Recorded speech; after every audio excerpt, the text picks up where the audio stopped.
د ناز اقبال طلاق شرعي نه دی او کولی شي خپل ژوند ته ادامه ورکړي. ګرانو لیدونکو السلام علیکم، وخت مو بخیر، ستړي مه شئ.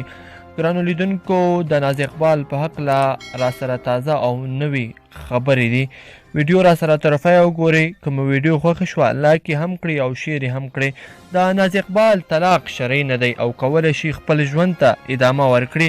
ناز اقبال د خپل خاوند واتساپ نمبر څخه یو افغان خبریال سره خبرو کې وایي که څه هم نوموړي له جاوید پیزا څخه تنګه راغلې وه او هغه ورته 3 طلاقه ورکړل، خو کله چې په ټولنیزو رسنیو کې د خلکو غبرګون سره مخ شول نو یو دیني عالم ته یې مراجعه وکړه او هلته ورغلل او ترې ویې پوښتل آیا 3 طلاقه یو جای جواز لري؟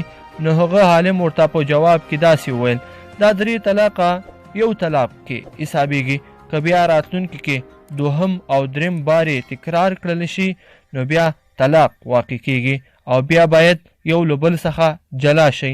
د ناز اقبال له خبرو څخه داسې ښکاري چې نوموړي له دې کار سخته خفه ده چې ولې له خپل خاوند څخه طلاق غوښتی دی. دا په داسې حال کې ده چې څو ورځې وړاندې ناز اقبال له خپل افغان خاوند جاوید پیزا څخه د طلاق غوښتنه وکړه او هغه هم طلاق ورته ورکړل. درنو دوستانو دا وه زمونږ نننۍ ویډیو. که خوښه شوې مې وي د سره لایک هم کړئ او نورو دوستانو سره هم شیر کړئ. مننه.